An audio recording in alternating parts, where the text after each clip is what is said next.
What's up, everybody? Welcome back. This is, what are we on? Episode 6. Episode 6, Wagon Pullers. Today, I'm here with my son, Korey. This is my second-born son, 2 out of 4. What are you, 22? Yeah, 22? Yeah. And episode 5 is getting ready to drop tomorrow, which is Korey's brother. And that was heavy. And I don't feel we're about to get into it again.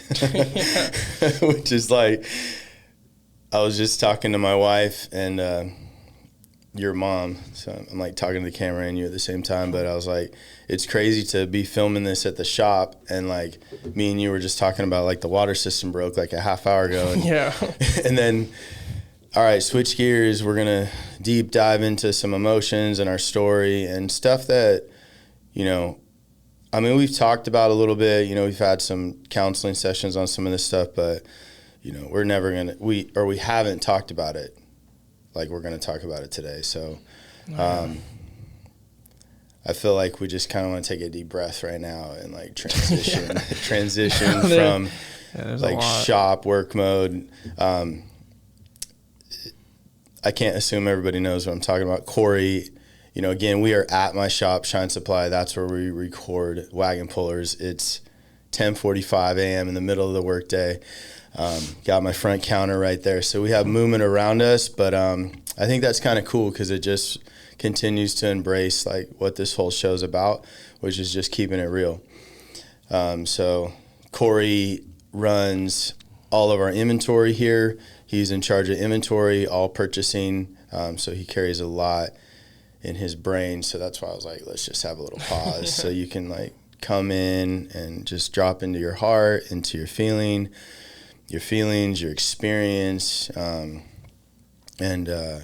we just prayed right now, and I'm just believing for a powerful time. I probably definitely gonna cry. I already feel myself like getting all choked up, but Me too.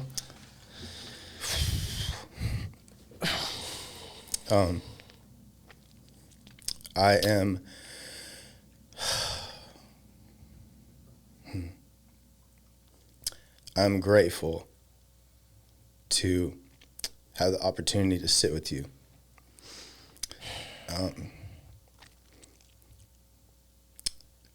As I just said in that prayer, it was like sitting with you is the miracle. We have been through a lot. Yeah. Maybe I can laugh so I can get my words together. We've been through a lot. We have a very similar personality. We're both type A. We're both born to lead.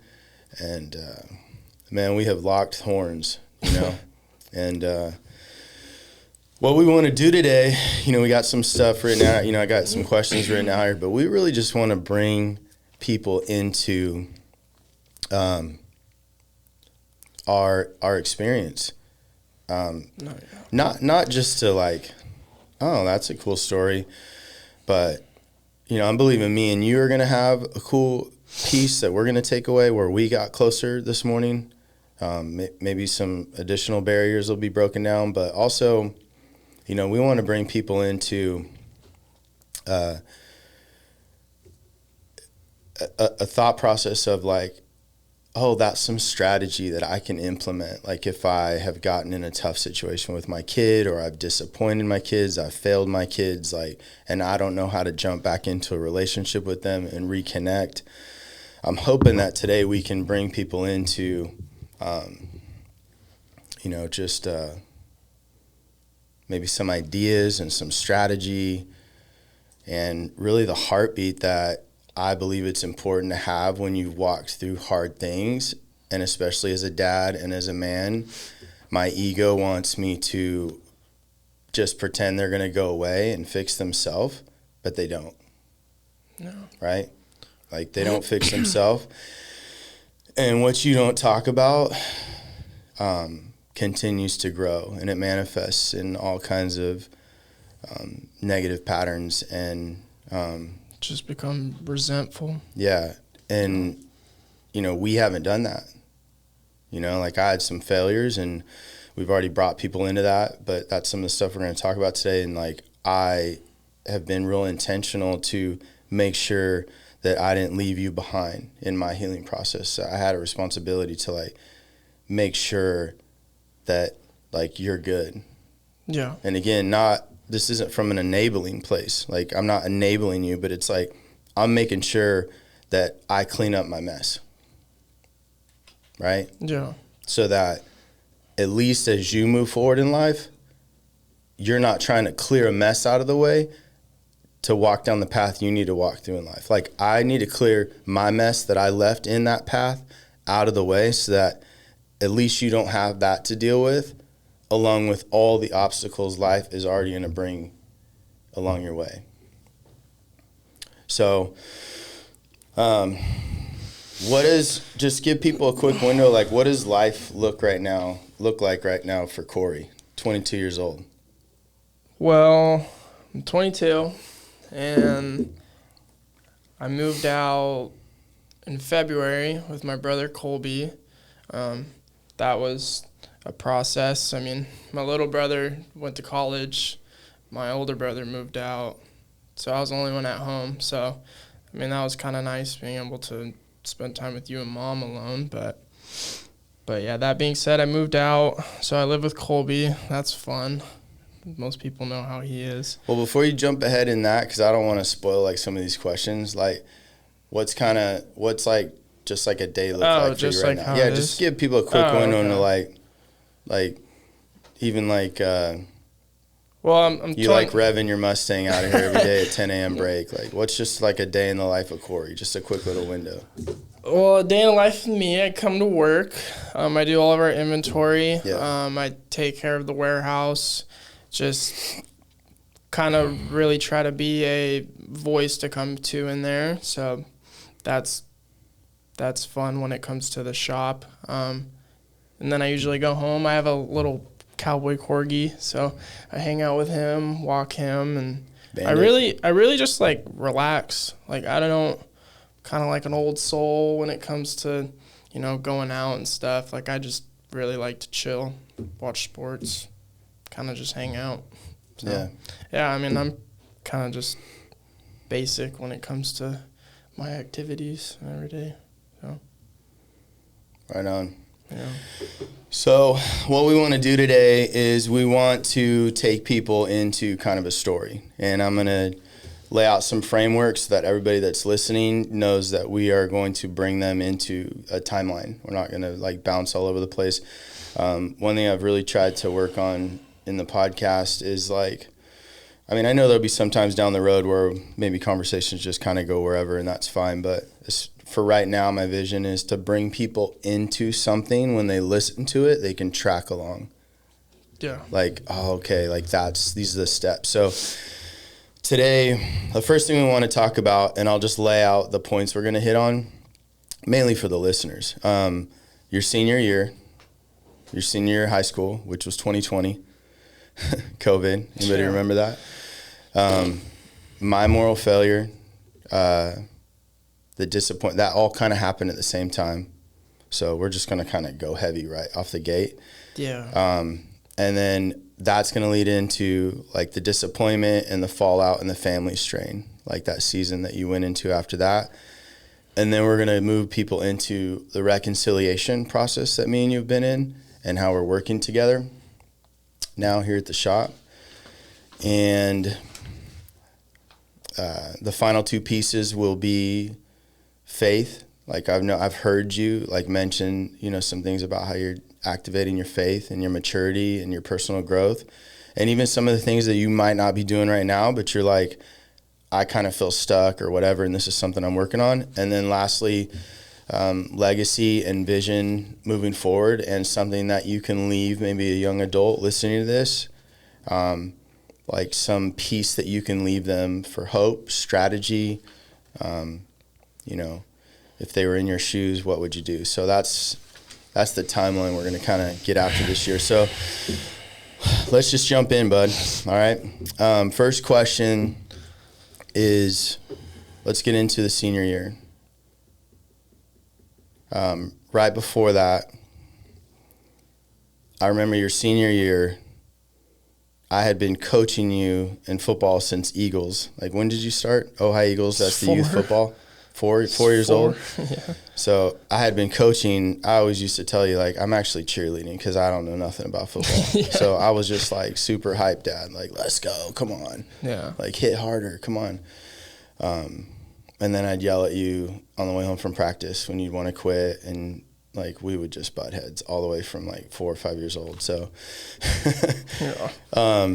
Senior year, you Korey, for those listening, like, this dude was a stud running the football, natural talent, broke some records up at Nordhoff High School as a running back. I think you still hold the record for average yard per carry, right? Yeah. As a running back. Little shifty white kid. So I'm still pissed, though, because I wish you weren't lazy in the weight room. Like, you could have done so much more. One of these questions that I think you asked, what advice I'd give. I'm like, dude, I would have died to have that kind of talent when I was your age. Yeah, it's like I had to work for all this stuff. That goes into there, especially going to VC and seeing those guys. Yeah, that's when it exposed you. It's like, all right, I can't skip the weight room anymore. So. But senior year of high school, it was roughly, not roughly, but it was sometime that year that, and I think I've mentioned this in another episode, but like, remember that night in the kitchen, all your brothers are there. There's tension between me and Mom. It had been escalating for a long period of time. And you were the one, and I can like vividly hear it. You were like, I want to know what's going on. It's like your brothers, I felt like kind of, Colby touched on this on last episode. They kind of felt like Mom was crazy and tripping and always making a big deal about nothing because, like, look how hard Dad works and look at he lets you stay home. What are you complaining about? And it's like you were the one that could, like, see between the lines, and you were like, what's going on? Like, that was your exact words that night. Yeah. And it was because of that. Like, it's like you called me out. And you're 17, probably 18? Roughly? 17. And that's when I said, sit down, boys. And I said I had a moral failure. It wasn't an affair with another lady, but I had a moral failure, and it was significant, and I'm unpacking it right now. Yeah. And it kind of blew our world up. Huh? No, definitely, yeah. And it was shortly after that, it was your last regular season game, right, in Wainimi, and Coach Lance had asked me to give the pregame speech. Remember that? Yeah. And I think I had this talk had happened in the living room like a week before that, probably. I mean, very close, right? And I went to you and said, hey, do you want me to still give that speech? You remember that? Yeah. And you were like, no. And I remember that day so vividly because, like, I wanted to punch myself in the face so hard because it's like, as a dad, the things I knew how to do for you and your brothers, like, I showed up, which was like, all right, I'm coming to all your practices. Like, I didn't miss games. Like, I volunteered on the board. Again, had no idea what I was doing, but I was committed to being present, And it's like, man, I'd put all this time investing in your football, and your last game of your senior year, I freaking blow it, and then I tell you and your brothers, and now I miss the opportunity to give this speech. Like, what the hell's wrong with me? But I remember, like, God almost audibly speaking to me, Korey. I remember being out in front of the house, and I think I've shared this with you, but I remember being out in front of the house and God reminding me of when I caught my dad drunk at 14, and he had drove me into town. He was, like, driving the truck off the road, and, like, went back and like everything kind of unraveled and he got caught, and that led to him losing his job, and we had to move from Texas to Oregon. Like pretty much my life blew apart. I felt like God, well, I don't even feel like it was almost audible. He said, be what you needed. Like, be for your son right now what you needed from your dad. Yeah. Because when my dad, I mean, he didn't confess, he got caught with that. And again, this is just stating facts. This is never, I like everybody to hear this, because this is never like to disrespect Papa or like call him out. This is just the facts. This is the dynamic. This is the truth. Yeah. Okay. So after that happened, like, he didn't check in with me. Like, dude, are you good? Like, when I moved to Oregon and all of a sudden I'm like drinking and fighting and doing all this stuff, it's like there was no check-in. There was no like kind of cleaning up that mess, so to speak, that I was referencing a minute ago. And so God's like, be what you needed. And I feel like that's such an important piece. And I'm kind of more just bringing the audience in right now, because like when we make mistakes, like whatever size they are, it's, and I'll speak for myself, there was such a victim mindset that wanted to come into me like, well, this happened to you. And look, you figured it out. Like, you made it, and look at you. And it's like, I didn't really make it. I barely made it. I was a disaster. And that led me into acting out with drugs and all this stuff, because I didn't have anything to stabilize me as a young man. Yeah. So, but it's crazy how what hurt us, we will in turn do the same thing and then not step in and be what we needed. It's like we repeat the cycle. So yeah, because I mean that happened a little bit at first. I mean, because I remember all the boys, they all talk about that. They went with you.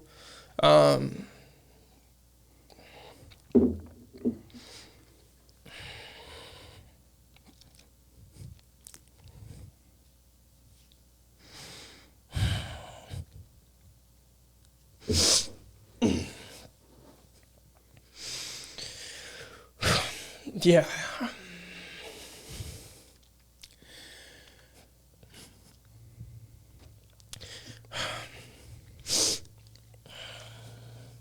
Yeah, I remember all the boys, they went with you, and like Mom took my sidewise. Yeah, Mom kind of got left hanging. So I chose Mom. And I remember she moved into the back house. And I kind of had to take it on the chin too, you know? Yeah. Just processing that. And I think maybe because you had never been used to, like, you never had that. So, like, maybe it was hard for you to navigate at first, because remember, like, you almost were, like, a little resentful with me. Mm-hmm. I was. Like, we both kind of were resentful towards each other. And I think that just was really hard, too, you know? Because it's like, it's not like I wasn't, you know, telling you you're a bad dad, or, you know, that you can't come back from or anything. It's just I made sure I took care of Mom. And I think that piece that you're talking about kind of played in that a little bit.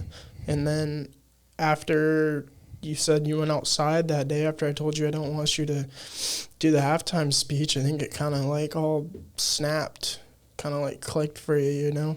But like at first, like that was hard, you know? Like when I had my stuff in your car, you came like threw it in my room, you know? Like that was tough, you know? But yeah, and then the speech, like I remember that game, like I was so angry. It's like I'm not that kind of person, you know? Like I'm not like an angry guy. I never liked to like play with that kind of like sense of like, because like in sports, like a lot of people have different reasons why they do it, but it's like me, I was just, you know, I was just good at football and I was having fun. But like I just remember that one game, like I was so angry, you know? And it was like one of my best games, like I think like 4 touchdowns or something. Like it was like a really good game, and like I didn't even talk to you after. You know, it's like Yeah. that's tough. You know, so I think just like going into that, like that was that was a lot. Yeah. But well, it's like even though I heard that, like I heard God put that on my heart, like be what you needed. I'm not saying that I stepped right into that because I had no idea how to be that. yeah, So it's like I wanted to be that for you, and I didn't want to leave you hanging, but I didn't know how to show up for you because I didn't know how to show up for myself, and I was in that tension of just like, especially because you supported mom. Like I felt like you did the right thing, and it's like it was such a mirror showing me my issues. Like it's like you represented my failures because you were so congruent with how you felt and like how it impacted the family. And you were like, no, I'm not brushing it over, because everybody had a different reaction. And I felt like you were the one that was more on the justice side of like, no, this is a big deal. And so it really like, it made me sit with it. Yeah. You know? And that's that tension of like,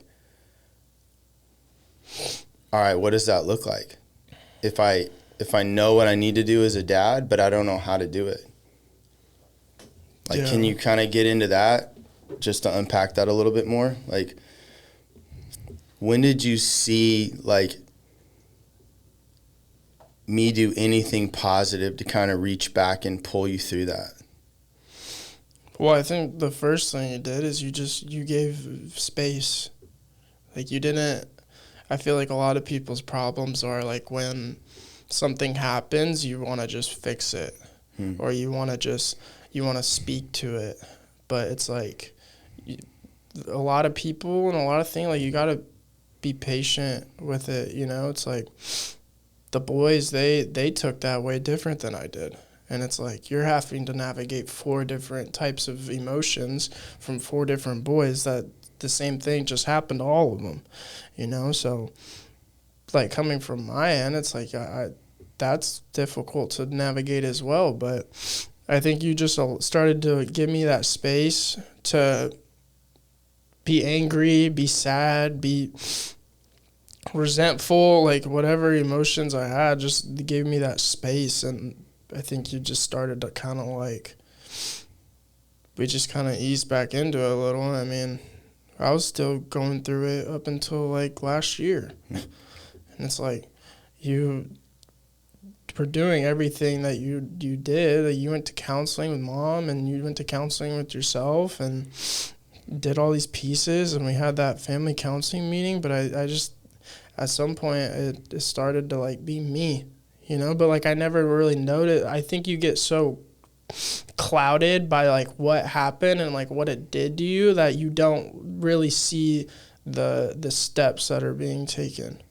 Like I think the only thing I can really pinpoint is like you just gave space. But like from my end, it's like you get so clouded with what happened, you're not really focused on what the other person's doing to make it right.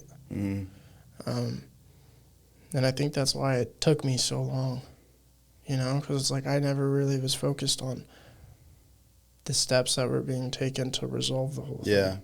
I was just focused on what it did to me, you know. What do you think about the idea out there that kids could have, or like young adults or even parents, of like, hey, you just get over it?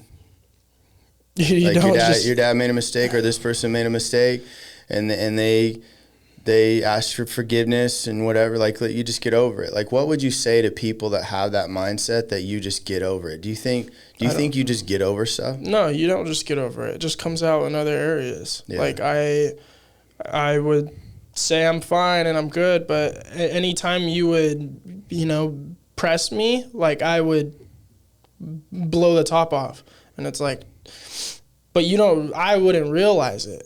Yeah. Like, you know, if you're like, hey, I need you to clean up your room, like I would blow the top off, like just simple things like that. But it's like, that's not that's just you're just projecting something that's going on inside of you, but you're just projecting it onto things that have nothing to do with what happened. You know, it's like you don't just get over it. It just comes out in other areas of your life, and that it doesn't even need to be stuff that you're taking in. You know, if you drink or smoke, it's like it could be stuff that you project as well. Yeah, and so it's almost like people, because that is such it's a popular response. I feel like just let it go. Yeah, like it's done with. It's in the past, and I'd say to this, like, we can say that, but our actions are telling on us. Yeah. Right. Yeah. And I look back during that season, and you changed. Like we had family vacations, and all of a sudden you didn't want to go anymore. And all we had done since you and your brothers were little was like go camping. I mean, that was one of the main things we did, because for one, we didn't have no money. So it was like we were camping, and all of a sudden you don't want to go. And if you do go, you start driving your car now. Yeah. So your mother is brilliant at these kind of timelines, but we'll take a stab at it. It's like you had that impact, and I think if we can pay attention to what happens with people's actions once they have an impact, a hurt, you'll see the shift. So when I look back, it's like you not wanting to go on vacations, and then even when you went, you having your car. I look at that, and my opinion on that is that you were just screaming, I don't feel safe. I don't feel safe anymore. Yeah. So even though you weren't like just hunkered down in your room crying about it all day, it's like you were moving forward in life to the best of your ability, but your actions were like, I don't feel safe. And when we look at these things that you did, like driving your own car and stuff like that, it's that was showing that you didn't feel safe. And I think that's important to realize, because those are the things that we can like get curious about and go, as parents, right? And go, hey, you changed. Yeah. And I don't want to move into a place, even though I'm healing as the parent, and be like, what's your problem?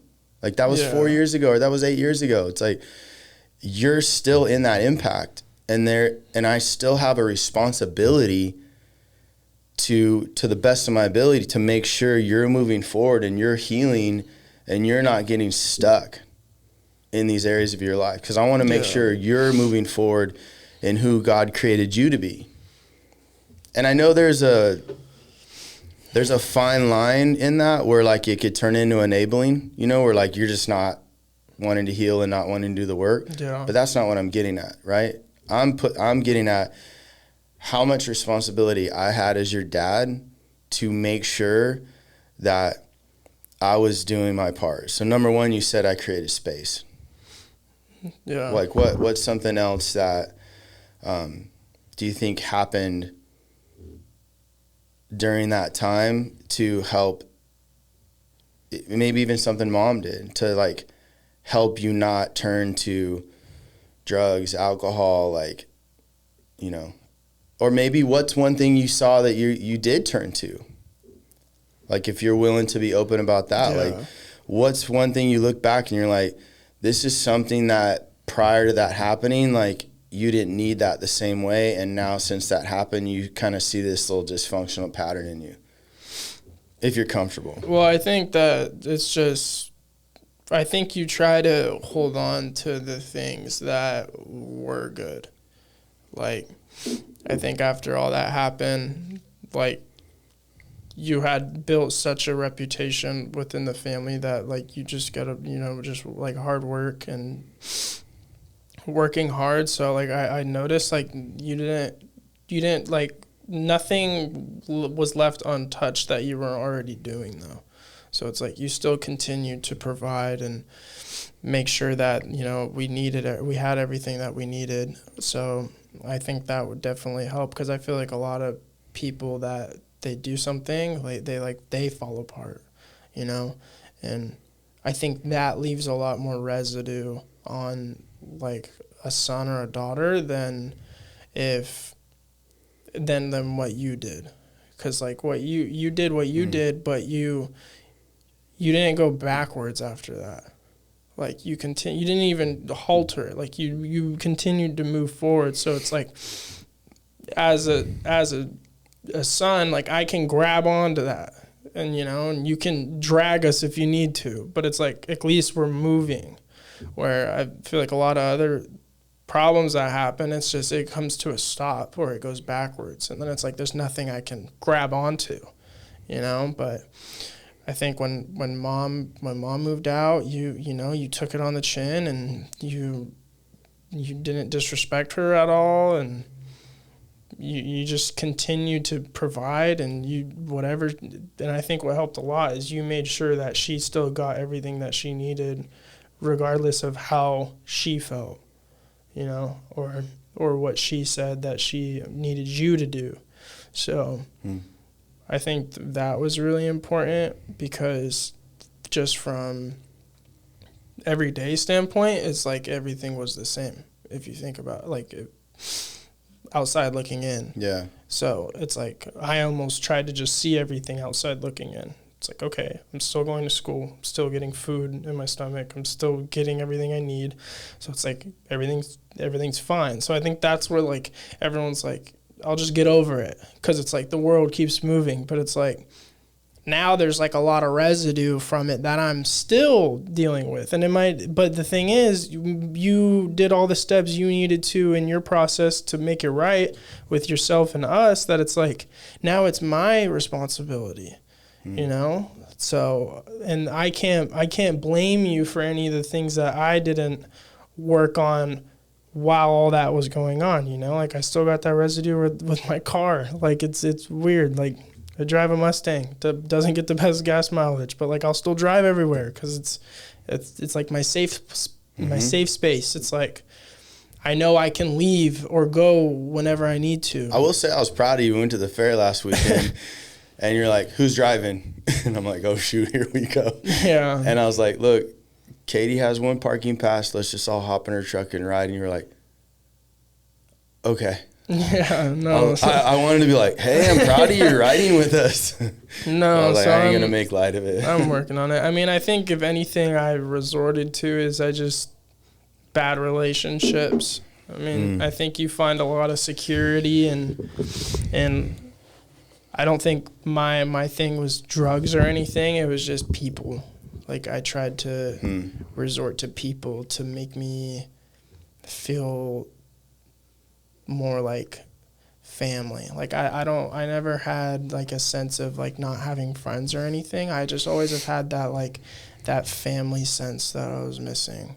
With like my separation issues growing up. It's like I always had that like separation aspect that like I was always... Oh, you mean like how every time you would cry in your crib, your older brother Tristan would come get you out, and me and mom were like, dude, leave him in there. Yeah. Like, he's not dying. He's fed. His diaper's clean. Like, bro, leave him in the crib. Yeah. No, it's my brother. He'd freaking pick you up. Like, you didn't even... That's why I wish mom was here, because she can be like, September 16th at 8:05, this is when you did that. Yeah, she was like, you want to bring your trauma egg? And I was like, there's too much on that. No, what I'm saying is she knows exactly when you started walking, because you started walking super late. Yeah. Because freaking Tristan carried you everywhere. And we were like worried that you didn't know how to walk. And it's because he carried you everywhere.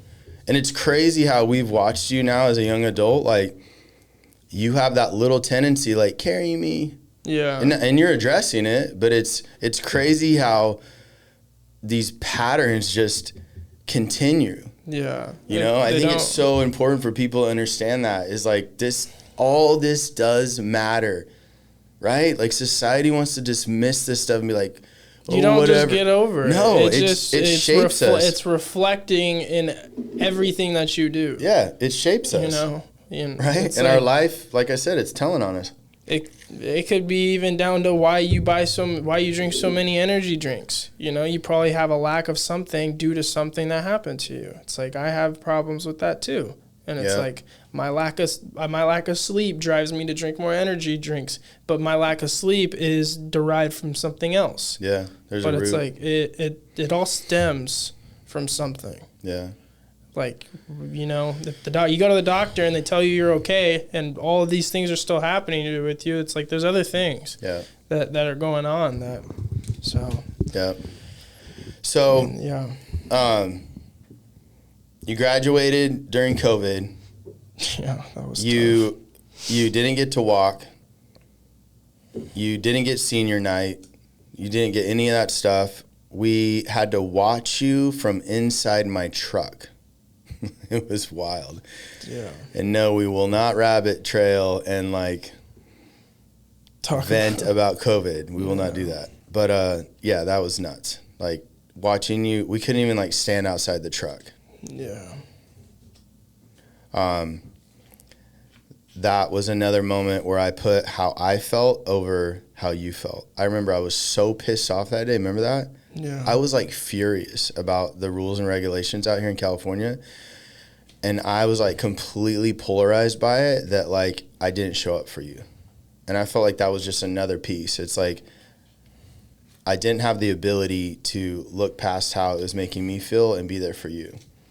So I felt like that just added more fuel to the fire. And then let's let that go into towards the end or right after your senior year is when I kicked you out of the house. Yeah. So talk about that. Well, first, I mean, it's like you have 3 brothers. They all graduate. They all walk. I'm the only one that didn't. I mean, I got my diploma through a car, and it was just, I mean, that was hard because you and Tristan, you know, that's another example of you saying everything's fine, but then, you know, Tristan showed up. Well, you guys were in a little thing, and you just kind of fell apart. Mm-hmm. And then the whole COVID thing aspect in general, it's like all of that put together, it's like I just grabbed my diploma and, you know, went home. But, I mean, that was just hard because it's like all you think about is your senior year of high school, you know. Thank God I got to play football and basketball before. I ran track too, but I don't care that got canceled. I just did that for football. Yeah, but you not running track that year kind of messed you up for football the following year. Well, yeah, and that's what's hard too is like that all happened. I mean, the last 3 months of school were online.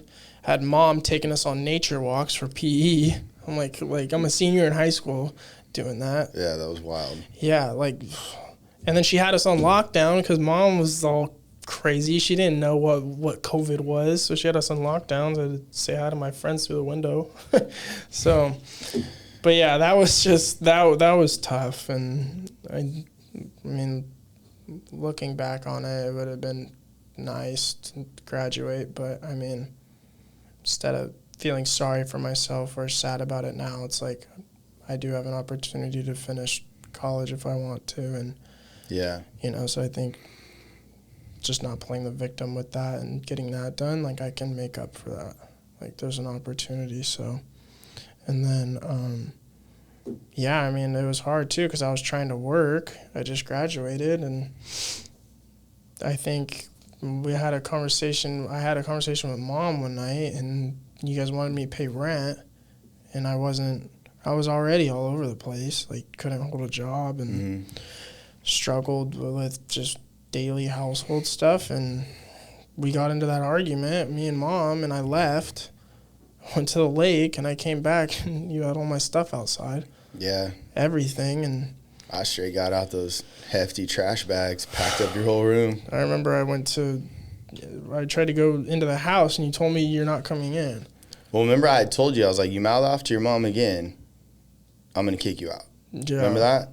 And I said something leaving the door. Yeah, you did it, and I was like, I told you, and I packed up your whole room, and I remember mom's like, are you serious? You really? And I was like, yeah.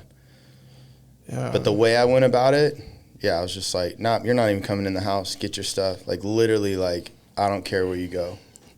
Well, I mean, like, in the moment, it's like, I mean, we could fast forward 5 years later, but, like, in the moment, it's like... Yeah, talk about that just real quick. Like that night, getting kicked out, like, that year after that, like... Well, it's just hard. Like, I wasn't working, so, like, I got kicked out. I was crying in the driveway of my house while you're at the door, and I have Colby and then 2 of our friends right there, and they're handing me money to figure it out.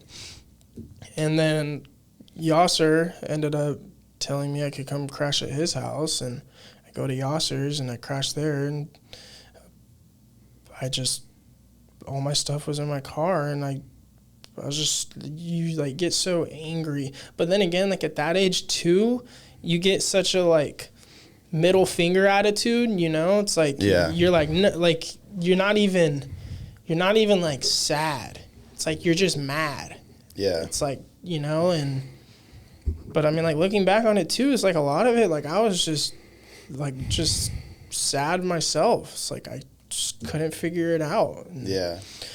And I mean, what's crazy about that is I moved in with them, and I ended up staying on their couch for 2 weeks, and I had no money, just couch surfing. And then they said, join our forestry crew.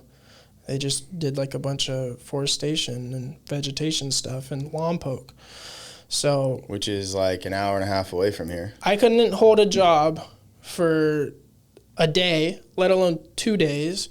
But then I get kicked out, and this will give you good insight on like what pressure will do to you. And, you know, not having an option. It's like, I got kicked out, I'm couch surfing, and they told me to join their forestry crew in Lompoc, and I couldn't even hold a job.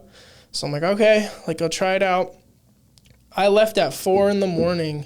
every day to go to Lompoc, get to Lompoc at 6, go on either a freaking 5-mile run or a 30-minute hike, and then go work all day the chainsaws, and then come home, get back at the station at 6, come home, get home at like 9, and then do it all over again. And it's like, I still think about that every time I drive up there. Because it's like,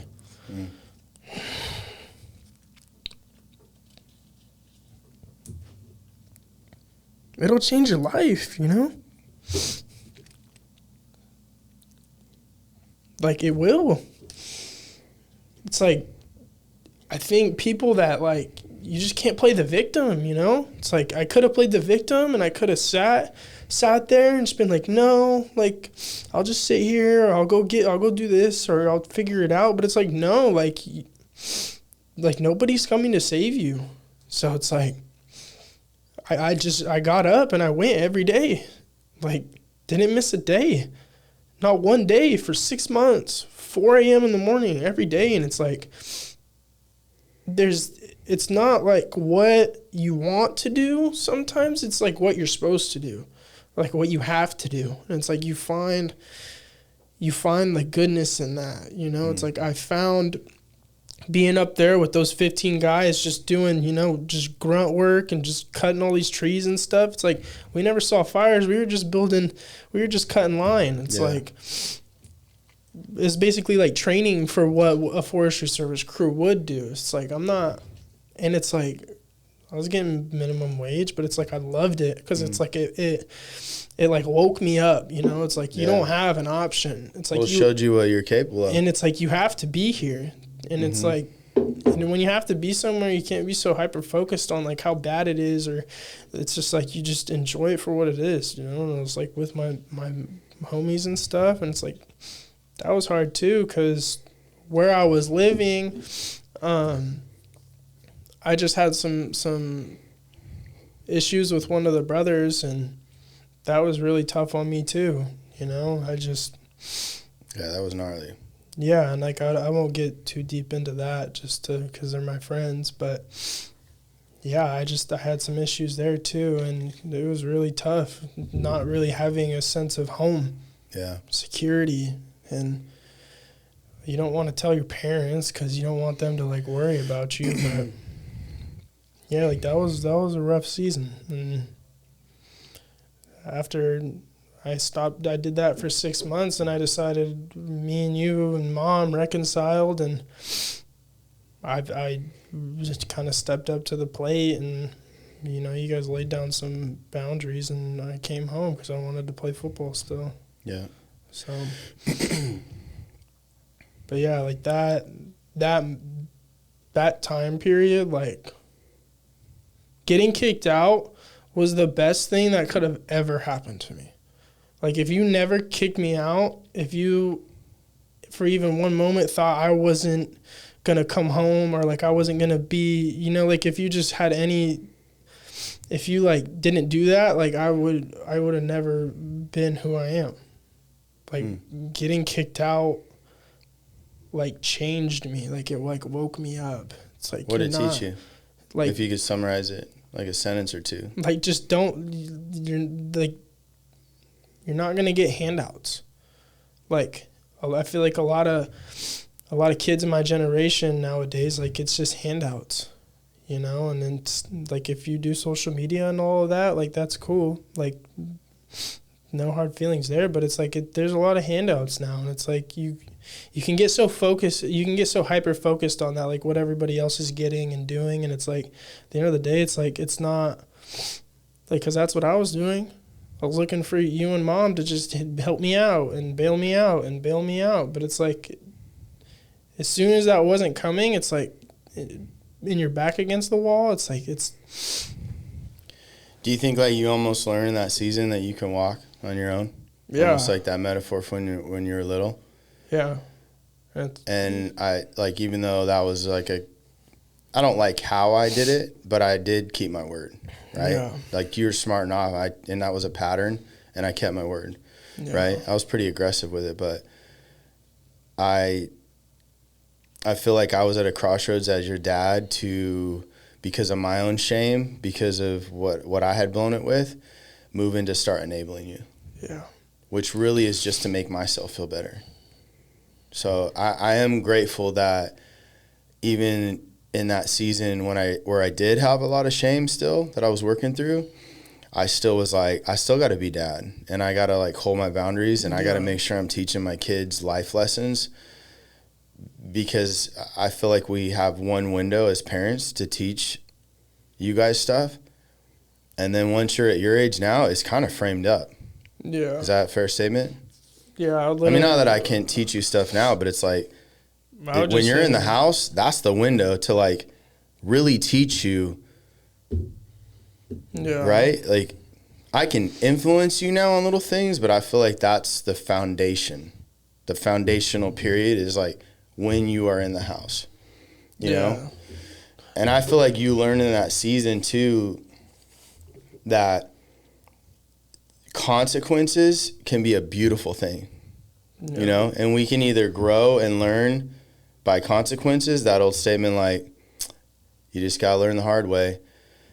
But I feel like now you're seeing, like, I don't have to learn the hard way. Like, I know how to learn the hard way. And now I feel like you're in that season where you're looking at things different. Like, I don't have to learn the hard way. I can actually just choose to learn. Yeah. Right? Well, and I think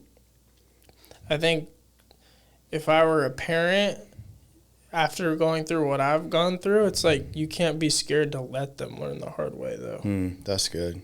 Like, I think a lot of people might be scared to, like, you know, throw their kids to the wolves, but it's like sometimes you gotta, you know, jump in the water, see if you can swim.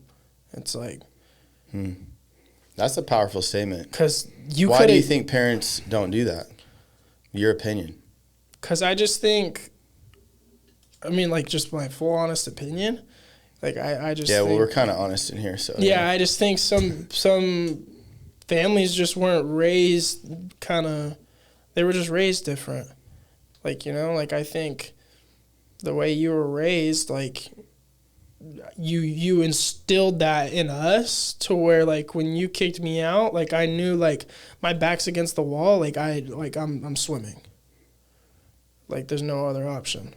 And I think that just stems from just the way you were raised. But I think it's also the way that you use the way you were raised and, like, you change it. Because, like, you use the way you were raised and use it as motivation to not be what you were or you had. And I think by instilling that in us, it's like, I mean, I don't know if you were scared. I mean, I know when you looked at Life 360 and it said I was in some dirt lot, like, you might have got scared, but there was apartments that were built. And so we got to tell people, like, so what he's referencing Matt, you're going to laugh at this too. Matt's my boy right here behind the camera.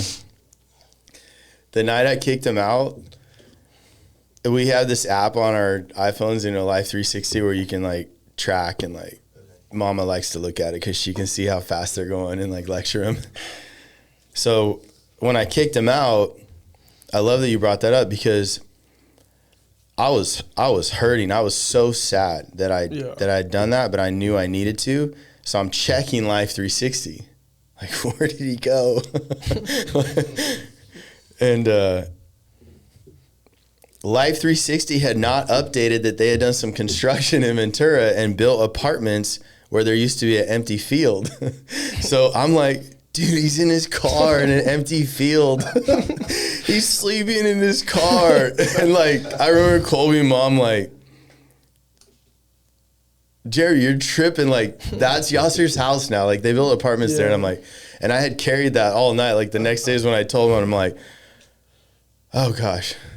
But yeah, to your point, I was so sad because my core fear I've battled my whole life is rejection, because the family system I grew up in. So if I peel all my stuff back, at the core, I battle being afraid of being rejected.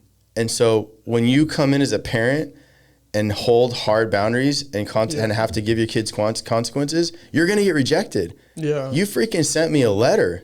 Remember that? After that. And you're like, you just lost a son. Yeah. You were telling your brothers how horrible I was. Like, I was tripping as dad. I by no means was like, yeah, whatever, I don't care. Like, I was broken, and I was afraid of the rejection. Yeah. Right? So it's like I had to feel all that and process that, and there's a lot in that, that I had to navigate to make sure I didn't act out of how I felt. Like, I had to like feel the fear and feel the rejection and be like, I cannot allow that to dictate how I'm going to walk through this with my son, right? Yeah. So yeah, I mean, maybe there's a lot of parents listening to this that they don't hold hard lines with their kids because they're afraid to get rejected. Yeah. Or maybe some parents battle holding hard lines with their kids because they're not in a good place with their wife or their husband, and the kids' relationship is actually a priority over the parents. Yeah. And I had been there with you and your brothers too. Yeah. Where me and mom were all in this tension, and we're not good, and we're passion ships in the night, not really connecting. At least I can be super dad. Yeah. And you know what? That works until you guys got older, huh? Yeah. Like, that works when you're like 6, 7, 8, 9, 10, 11, when it's just like, take me to ice cream and like come to my little league game, and like you're just kind of do. And all of a sudden you guys start getting smart because you're growing up, and you're like, I don't feel safe in this house anymore because you and mom aren't good. So that's cool, dad, that you're showing up for me. Yeah. But like, I mean, I hope I'm not speaking for you, but I really feel like this is a dynamic that's happened in our household, especially with you, where you're like, Dad, that's great that you came to my games and did all this, but like, the best thing you can do is treat mom right. Yeah. And the only way that I've learned how to treat mom right is to learn how to treat myself right. Yeah. Right? No, I think that was the most important thing to me. I mean, I've never been a materialistic kind of guy, but... Well, except for the Stang. Well, I bought that. I know. But, I mean, like, from you, I mean, outside eye looking in, I mean, like, a lot of my friends and stuff, they think, like, look at all this you haven't made, but it's like, dude, be careful. Your friends might watch this and be like, what are you talking about, Korey? But it's like what Shaq said, he's like, I have money, like my kids don't, It's like, that's kind of what people need to understand when they look at us. Yeah. It's like me and my Colby both work here, and we work for every dime we make. But well, that's a good lead into kind of the next. That being said, me not being materialistic, like, you loved to get us things growing up, and you always wanted to buy me new cleats and whatnot. But I wore the same cleats all through high school, so I think the other boys, like, they kind of liked that stuff more than I did, I would say. Oh, you think? Your brother, Colby? So they liked that stuff more than I did. But he makes up for you and 3 other boys. Yeah, but it always made me feel better when, like, you were treating mom right. or like you got mom's stuff, or you know, or you and mom did something, you know, just kind of like that. Like your guys' relationship mattered more to me than my relationship with you at that time in high school. Probably from that safety piece. Yeah, and I think, well, because I can see that and then see my relationships with you guys reflect off of that. Yeah, but it's like if me and you have a good relationship, but then I see you with mom, it's like I'm not going to feel good about mine and your relationship if that's how you are with mom. And it's like, because like I would say like I'm a mama's boy. So it's like I protect that. So like I protect both relationships, but I will always protect my relationship with my mom more just because that's who I naturally like, I would say navigate to. But like now me and you are in a season where it's like mine and your relationship is just as strong as mom's. So it's like now those are very like cohesive in terms of like how I value our family and the relationships within it. But it's like if mine and your relationship is great, like that's cool. But it's like I care more about your mom's because it's like she's the half to my, you know, like. So what I'm hearing you say is like the best thing I could do for you is what I do for myself and mom. Yeah. Like that's the best piece I can give you as my son. Yeah, it's like you could buy me a new car, but it's like I care more if you go do that for mom. Yeah. Because that makes me value what you do more for us. How harder is it though to work on a relationship versus buying something? Yeah. Well, I think that's the main thing. I think a lot of parents buy their kids all this stuff and they're like, why don't you love me or whatever? But it's like, there's nothing there. It's tangible. Yeah. It's like, you can't grab like love, you know? Like you can't grab love from a car. No. Yeah. And well, a little bit. Right. But the way parents treat each other, you can see it. Yeah. Like you can't see all that if you bought me some new cleats. Yeah. But like I can see that when you buy mom a purse. Like I can see the relationship and like what you guys, you know what I'm saying? It's like, would you almost say to anyone listening, like especially as you older now, like you can sniff out that is just an overcompensation when parents do that? 100%, because I have seen it with you and mom too. It's like I've seen both sides of it. Yeah. You know, and I remember you would buy her a purse and she wouldn't even care.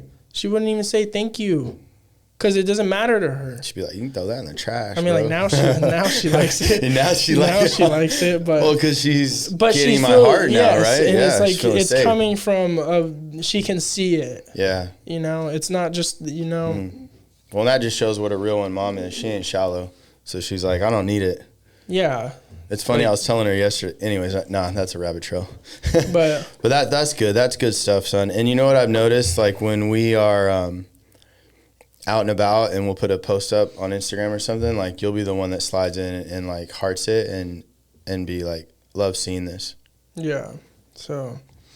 But yeah, I mean, just that's to good. finish up the disappointment thing. I mean, I did that for 6 months, the fire crew with the guys, and then I ended up, me and you, well, you actually loaned me money, and I signed a contract to pay for some of the rent, which was another piece. And like then, $2,000, huh? $2,000, and then I had a falling out with my friends, which we're good now, but I had a falling out with them, and I decided to move home.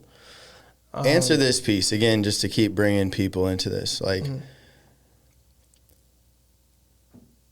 do you appreciate that I loaned you money with a contract versus giving it to you during that season? What's your take on that? Yeah, because what we're gonna go into ties in that piece like very well.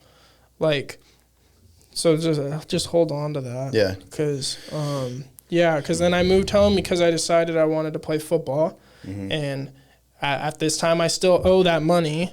It's on a contract, but I'm at home now. And I went back to Ventura College to play football. And just before that happened, I lost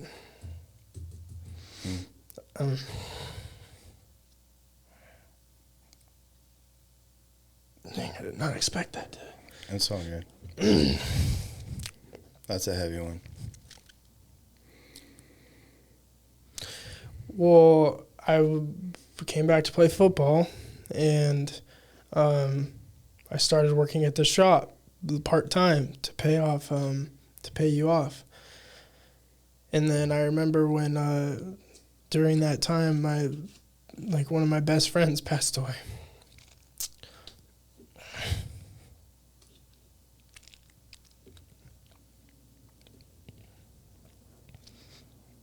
That was really hard.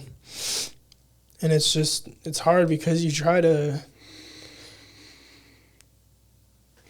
I feel like the enemy will attack you in like so many different ways, you know? It's like you come home and you're trying to make amends with your family and you're going back to play football, and then, you know, one of your best friends passes away, and then like that can like, I feel like so many people, it's like that can just tear you apart. It's like that can make all your progress just like hit rock bottom. And I just remember like that was just so hard on me. And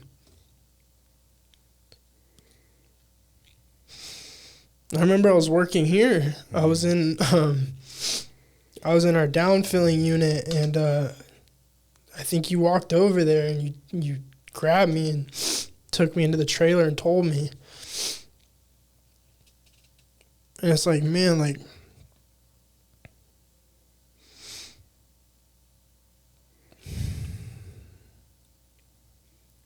it's like that, like, little season. It's like right when you feel like you're get some traction. It's like you just get a bomb dropped on you like that. It's like,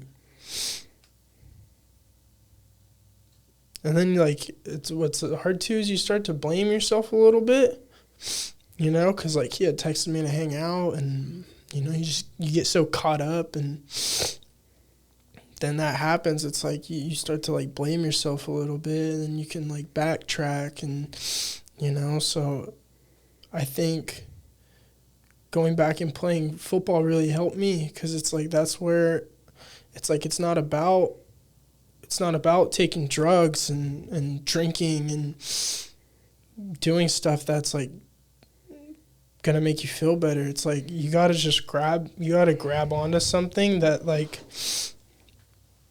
can make a difference for you, for the better, you know. And I went back and played football. I mean, that tied in really well, because Nate was my buddy who passed away. It's like I met him on the football field at Nordhoff, you know, and we got really close from that, and it just really helped me like feel connected to him, you know, without having to resort to other things. I think it's really important, like, people grab what is good, like grab what makes you feel good when you think about like somebody that like you've lost or something that you've lost, but like it's like those other things like aren't the answer, you know. So I think that's just really important for people to understand. And that being said, like I went back and played football, and it's weird, like it really that happening really changed the kind of person I was when it came to playing football. Like football was like my life. I loved football. Like it was everything. But growing up, I was always just good. Like I was the best player. I got all the awards, all the accolades. But it's like when I got to VC, with Nate passing away and the kind of guy Nate was, just goofball, funny guy, just there having fun. It's like it really like changed me on who I was when it came to that. Because like I was just another person at Ventura College. Like I was just, you know, I was a little running back. It's like, but I didn't think about like I wasn't playing, and like I wasn't like getting all the touchdowns and all the accolades. It's like I'm not the best player anymore, but it's like I just wanted to be a good person. Like I just wanted to be a good teammate. Like I made more friends doing that more buddies that I'll know for the rest of my life doing that than I have ever done doing anything else in my life. Yeah. And it's just because, like, you understand why you're there. Like, I think understanding... you have more purpose in it. Understanding where you're at and why you're there is really important, because I could have just been like, no, I should be playing, and I'm going to go somewhere else and play. I'm going to go somewhere else and be the star. It's like, it wasn't about that. It was about, like, me really humbling myself and becoming the person that, like, I knew I was, like, just a good teammate and a good friend, just a supporter. Like, I think I played in one game, but it's like I loved it. Because, like, I was where I was supposed to be and doing what I was supposed to be doing while I was there. Good. And I didn't get caught up in everything else. But then I ended up doing that for like 3 years, and then I think I still owed you money. And so that kind of all ties into the next one, but yeah, so That's I good. think we're kind of That's working. good. That's a good little window into that. Yeah. You know? And I love that now with Nate, your friend that passed, like, they have a foundation. And because Nate had struggled with drugs, and he had got himself clean and was a fitness trainer. Yeah. And unfortunately passed in a car accident. But now they have a nonprofit, and we support it with our open house here. So we're able to give all the money to Nate's mom. It's called Nate's Place. So yeah, I'm grateful we get to do that. Really good people. Well, let's move into reconciliation. This has been the piece that we've been in, because you did get me paid off. Yeah, every dime.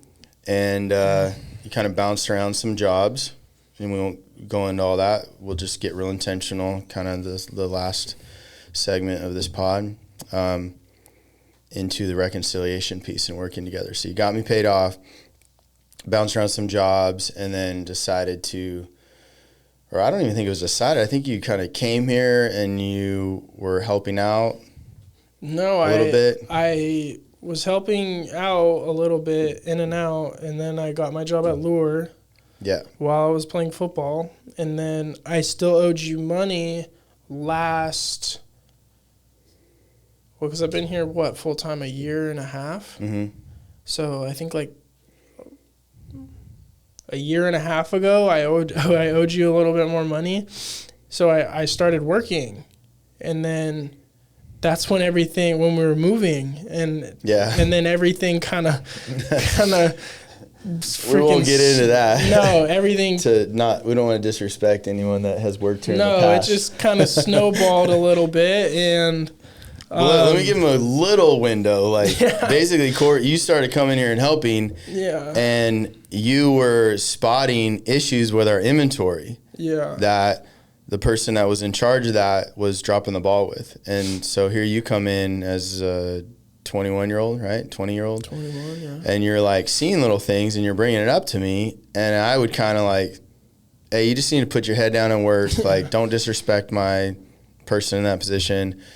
Blah, blah, blah. And, but then you keep bringing it, like, I'm telling you, you need to look at this. So that kind of led into, there's a lot in between that, but it doesn't matter for this conversation. That led into you now being in charge of our entire inventory here at Shine Supply. Like, you manage the entire inventory. A few months ago, you found the software Katana that managed our inventory and like spearheaded the whole implementation of that. And I just got to tell you, like, I mean, we're a lot alike in some areas, not that. Like, your brain with all that stuff makes my head hurt even thinking about it. Like, I would rather go out and get some fresh calluses on my hands than like sit at that computer for 5 minutes and do any of that. And it's like easy to you, which sometimes I think that's the problem. Like, dude, how does this stuff come so easy? But you have implemented Katana, got our whole inventory on this software, and manage our inventory, and you're about like 95% spot on with it. Like, we've had no massive bumps. With just a diploma. Mm-hmm. I mean, you manage like a massive. I just want people to understand this isn't like 800 items. This isn't like just a little. Like, you manage this piece, and then just to give people even a better window into where you're at now. We had our last operations manager move on to a different career path, and we decided, like, I decided I'm not hiring another operations manager. Like, we're going to have a self-led, department-led team. And so I've seen you as the person in charge of inventory that's naturally going to bring this leadership piece to, like, shipping and downfilling because of the flow. And, I mean, obviously there's, immaturity in that. I mean, I'm still growing. Yeah. And I hope I'm always in a process of growth. Okay. So this is not to like talk down to you, but like there's immaturity and there's stuff that you're learning, but the overall piece, like you have stepped in and done an absolutely incredible job. And I just want to honor you in front of God knows who. Thank you. Publicly. Like, it blows me away as dad before boss to like see you and then your brother Colby handle these major aspects of this company I built from nothing, and like step in and have these giftings and talents that I don't have.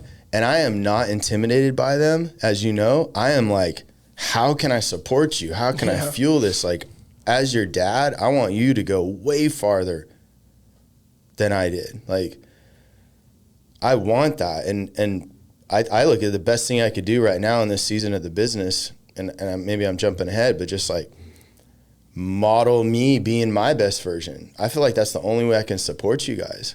Just like continue to invest in myself, show up for you guys as a healthy, congruent, in alignment man. But yeah, you've just done an incredible job. So I really want to give people a quick window into working together, reconciliation. So one question, like, what's something you've learned about me as a boss versus a dad? Like a difference? Or just kind of just something that... How do you see, and you don't have to say something nice, like you say whatever, like how do you feel like I navigate boss and dad here at the shop, considering you hold that big a piece here? I would almost say you're like the flip, like if you flipped them. Like I would say like a dad is normally more, comforting and a little more like easy spoken when they're, conversating with their kids. But like with us, you're a lot more direct, and you have standards, and like you're very, you choose your words very wisely when you're talking to us boys. And then I feel like as a boss, you're a little more on the, like, let's have a conversation. Like, let's talk about this. You're very open. And like I would say that's almost like the flip, because like normal dad, you would think like, oh, like they're open and, comforting this and that. And like you're very direct with us. Like I would say like here. Like, I mean, not like in our personal lives. Like you're not, sergeant. But yeah. I would say like they're almost like opposites in a way as to like the normal way that you would see like a boss. Like you're very open. Like you're even open to if Tony has something to say and he like, says something to you, like you're even open to being wrong about anything that an employee has to say, So I think that's really important too, because like you make that space, Like I would say, like, as a dad especially here, like, yeah, you're, like, a lot more direct. And, like, you have a standard, Like so sorry, go ahead. As a boss, like, you have a standard, too, but you give everybody the room to be able to find that. Mm-hmm. Like, as a dad, you, like, lay it out, But, like, here you kind of let everybody work up to that, like rather than like laying it out for them. Like you say, hey, this is what I'm looking for, like see what you can do, and then everybody kind of just naturally steps up to it, So I think that's kind of a difference, if that makes sense. Makes sense. But I mean, for me, like, I kind of get. What I hear you saying Yeah. is a dad is typically, well, you know, I feel like he's in his healthy version, he's going to be more on a listening place with his kids, direct but not aggressive, right? Yeah, like. And then the boss is typically like rigid and harsh, and I feel like you're saying like I'm almost like I'm flip-flopped. Like, yeah, like you're almost. I'm more direct as the dad. And as a boss, I give a lot of space to like learn and navigate issues, and I do not keep my thumb on you guys. Like, is that what I hear you saying? Yeah, because you let everybody make that decision for themselves. Like, if they want to be here, they will do everything that you lay out to be here. Mm-hmm. And you know. And if they don't, it's all good. And if you don't, it's all good. Yeah, but it's like you have a bar, but the thing is, you don't hold anybody. Like, you don't hold anybody at that bar. Like, they get on that bar and they hang by themselves. You know what I'm saying? Like, it's their decision whether or not they want to get up there and, you know, raise the bar. Yeah. It's not something that like you're forcing on anybody. Yeah. So that's good. Best part of working at Shine Supply. I'd say the best part is honestly like the vibes. Heavy vibes. Just the culture. Yeah, I mean, like, I've worked in the restaurant and I've worked kind of everywhere. You don't get what you get here. And like the best is like when people come in that aren't even like from around here, and like they show them around. So us, it's just, you know, it's every day for us, and then we're just who we are. So I think that's the best thing. I would say I'm closer with all the employees here than I am most of my friends now, because it's just how we are, you know. And I got a picture. We'll have to put this in the pod when I reference it right now, but there's a picture of first year Shine Supply with the truck, the trailer, and the whole company was in that trailer. I'd bill out all the shelves and threw some products, and I was trying to hustle product as I'd be out mobile detailing. So like you would always want to come with me. So yeah, it's like it's a fairy tale. I know that sounds like a soft word, but it's like it's beyond special to be where we're at. What's the toughest part of being here? The toughest, I would say,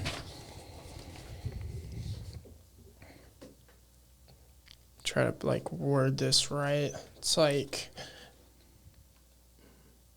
I would say the toughest is like you have a little bit more like weight, you know, like you're naturally gonna carry more than anybody else, and not just because like I'm a Stevens or whatever, but it's like I almost hold myself to a standard that the company does, you know. And like, yes, it's like the families too, but it's like, I don't know, I just naturally, like, when things go on and stuff, like, it holds more weight with me, you know. It's like, oh, I could clock out at 5 and deal with it tomorrow, you know. But it's like, if somebody needs something handled or something's not, like, I'm gonna stay and fix it. So I think, and then things just weigh heavier, you know, like when things go wrong. I mean, we've walked through a lot with people and us the last season here, and it's like that's gonna hold a lot heavier on me than it's gonna hit you than the average person, you know. And but what's nice about that is just everything we've talked about. It's like I built myself up to be able to manage all that, you know, with everything that I went through and not getting handouts. Like, I made that for myself. So it's like now I'm able to, like, you went in on me a couple weeks ago, but old me would have been like middle finger. But I made sure, and I, you know, faced the things I needed to face within myself, like any residue, to where I sat there and I didn't say a word. Like, I took it. And, you know, a lot of it you were right, and then some of it was, you know, miscommunication in between. But then we ended up talking it out. Like, but that's a really prime example of, if you do the work on you, like, yourself, it's like when stuff like that happens, it's like you're equipped. Yeah. Like, you're equipped. That's what I was going to ask. Like, how could we bring people into what would you say empowered you to not give me the middle finger? Like what? Because I felt safe. Like I felt safe. You know? I don't think I ever said that out loud. Wow. It's pretty crazy, huh? Wow. Yeah, that was heavy right now. Yeah.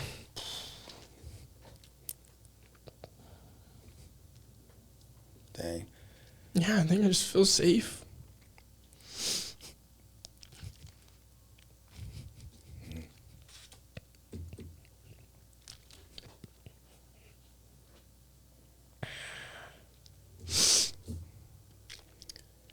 You know, like us.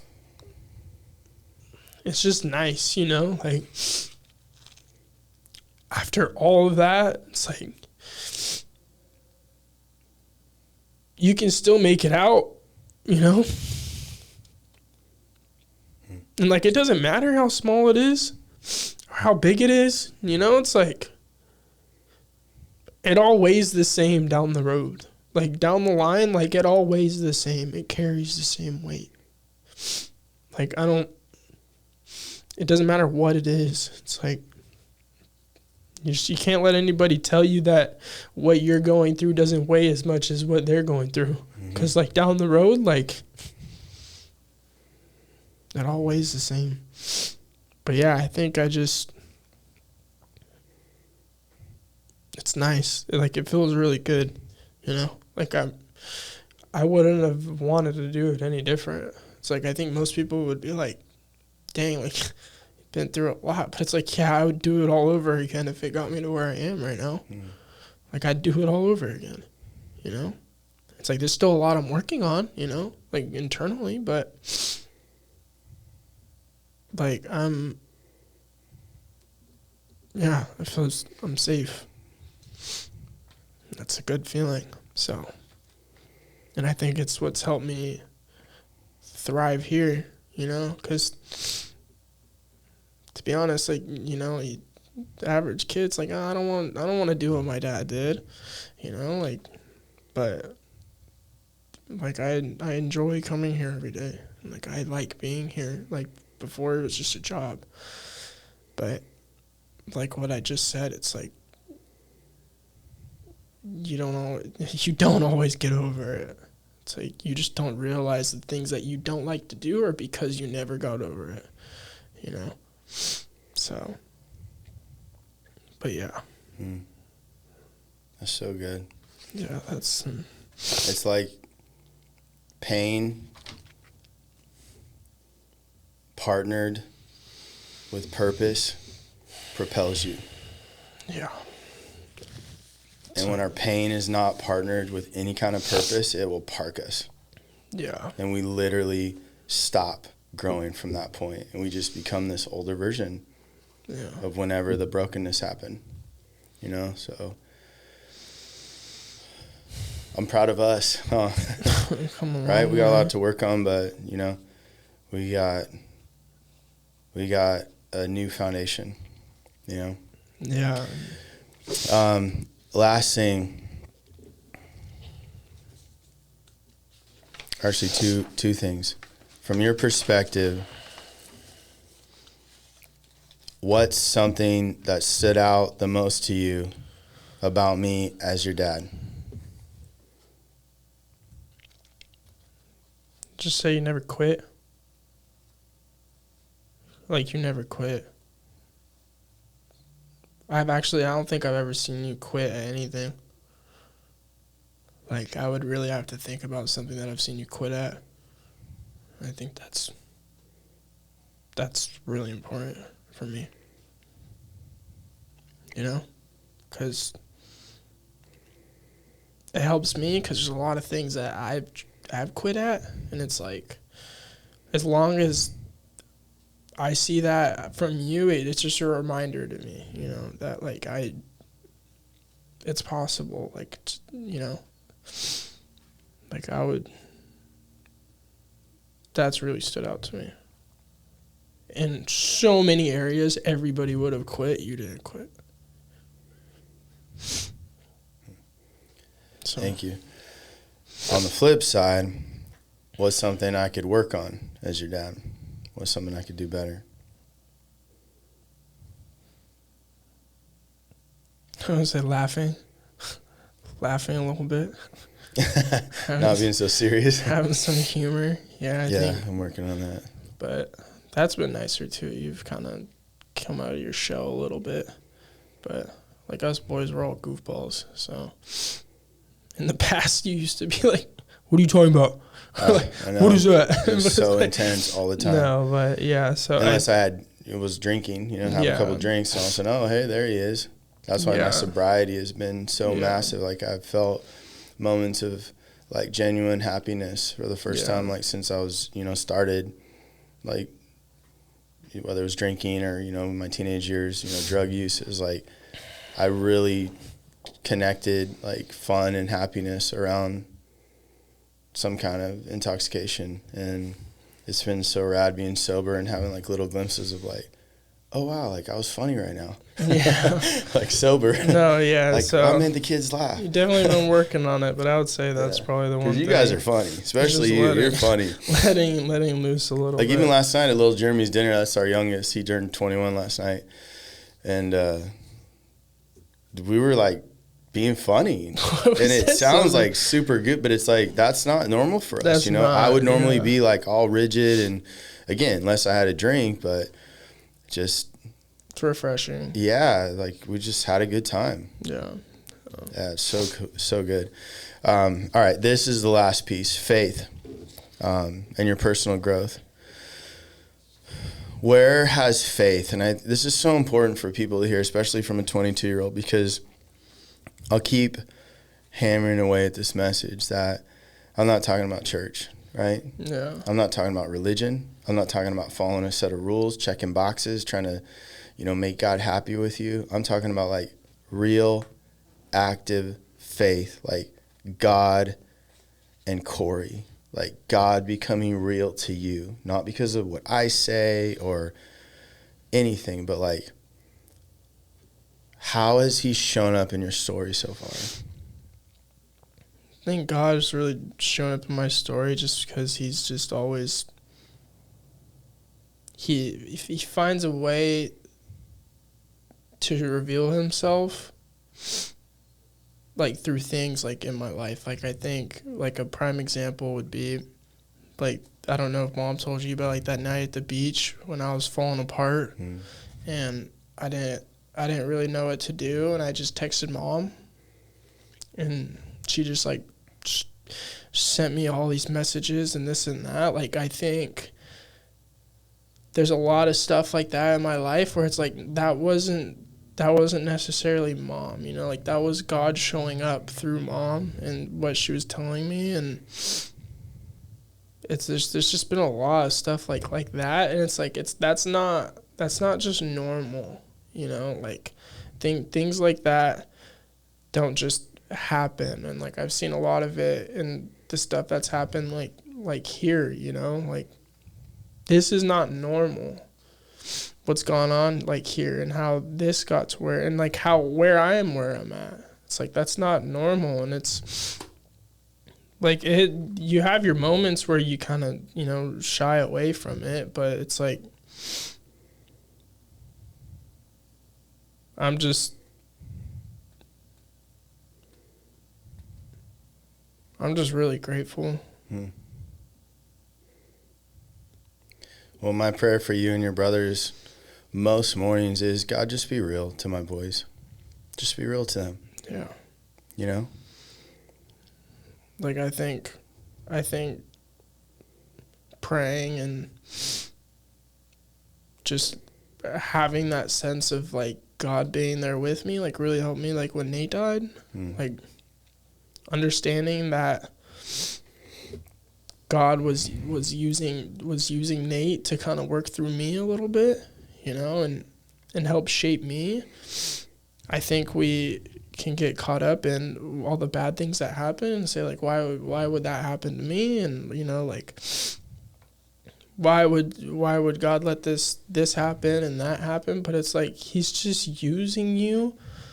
He's using those things to shape you into like who he already knows you're gonna be. It's like it's like that one verse where it's like, you don't understand what I'm doing, but it's like, you will. Like that's a prime example of like my life. Like, I think God's really shaped me through the things that I've gone through and what I've done, because it's like you don't just like get over it and you don't just make it happen. It's like physically, yeah, you could get to where you want to be, but it's like emotionally, it's like you'll never get there without having faith, you know. Well said. It's just I'm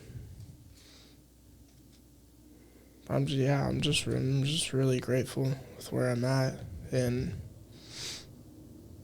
I think even in like minimal things, he's always been there, you know. It's like I've never broken a bone, you know, and I put my armor on every morning and I've never broken a bone, you know. And you got a praying mom too, you know that. And like I've had some scenarios where I could have got very injured, you know. So it's like even like little things like that, you know. I think you can get so focused on like what's really big, you know, like what's a really big thing that God's done for you, but it's like there's a lot of little things too, you know. It's like I think as long as you focus on that, you know. So. All right, leave everybody listening with one piece of advice you could give, in particular, a younger man, your age, listening to this, that has gone through some hard things. Like, what would you say if they've lost hope? What would you say to them?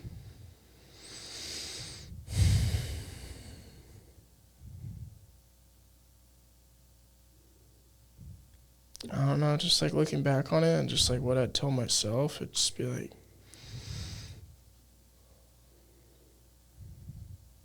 just do it, you know, like whatever you're thinking about, like whatever you need to do to get where you want to go, like just do it. Like I think I got so caught up in thinking about how nice it would feel if I did what I wanted to do. And like what that would look like. I think I spent way too much time dreaming about it almost, you know, but like I had all the tools to do it. It's like if I just got up and did it. Okay, we're good. All right, good. All right, we're back. We had to swap batteries on a couple cameras. We're like almost at 2 hours, but it's all good. Yeah. All right. So just do it. That's what you'd leave people with. Don't quit. But I'd say just pay attention to your emotions. Pay attention. Like listen to yourself. Yeah. I would say like just do it, but like pay attention to what you're telling yourself. You know, like check in with yourself. Check in with yourself. Like if you're struggling with something, like listen to it. And like just do it doesn't necessarily mean like just go out there and do whatever you need to do. But it's like if you need to do some mental work, it's like you gotta go do that too. Like get the help you need, and there's no shame in that. Yeah. You know, it's like you just gotta do it. I mean, it's like I asked your brother. Like I go to therapy still on Fridays, and not because I feel like I'm a mess, but it's like I wanna continue to move towards my best version. Yeah. And I look at therapy the same way as like physical therapy. Like if you broke your arm, you're going to go to physical therapy. Why? To make sure you have proper movement after it heals, right? Well, yeah. You don't want to lose range of motion. And I look at like the therapy I'm doing is like I broke part of my life. Yeah. I had part of it that was already broken. I broke some of it. And I want to now go to therapy, like emotional mental therapy, because I want proper range of motion. So when you say anyone that's listening that wants to, there's such a temptation to bypass that and dismiss it and say it doesn't matter. It's like, of course you can get through life without it, right? Yeah. But I feel like our family, we're stepping into this season where it's like, dude, we want full range of motion in our relationships. We want like full connection. Like I just sat here with you almost 2 hours. That's a miracle. That isn't just like, that's because of all this work we're doing behind the scenes where we have like range of motion in our conversation, right? Yeah, and it's not always you're not always gonna see it either, though. Mm-hmm. You know, you're not always gonna feel it. So get curious, right? You can break your arm and it feels better, but in 30 years you start feeling it again. Yeah. You know, it's like that's how it is with stuff that goes on. And people don't want to go to PT because it takes work, it's painful, No, but you know yeah. what? It hurts worse down the road, huh? Yeah, like my shoulder's done. So it's like, All right, so dad mode as we close, based on what you just said, when you said like just do it, like what's one piece in your life that you are not following through with right now that you can hear yourself say out loud that yeah. you can be accountable to that you've been ignoring? I would say just taking care of my body. Like, just play sports and stuff for so long, you get caught up in all that, and then it's all done, and then you're just working. It's like I should take care of myself. You know, eat better, work out. It's not even necessarily always about working out. Just eat better. Just put the right things in my body. Drink water, and you know, it's crazy how much that can affect you. Oh, big time. Mentally and physically. You know, just what you're putting into your body. Mm-hmm. You know, but Good stuff. Well, I love you. I respect you. I'm proud of you. Okay? thank you. Yeah. You got stuff to work on. I got stuff to work on. I'm here to support you. I appreciate you being willing to come on here and be vulnerable. And, you know, I pray that anyone listening, like, they would have some really unique pieces to take away and apply to their own life. You know? Yeah. But I'm stoked on what even just happened between us in the last couple hours. So Yeah. I mean, we've been through more than most people, me and you. So it's like, you see us sitting here, it's like, there's hope. there's hope. There's hope. Like, you can still do it. There's hope. Keep pulling. Yeah. We'll see you guys next time. Peace.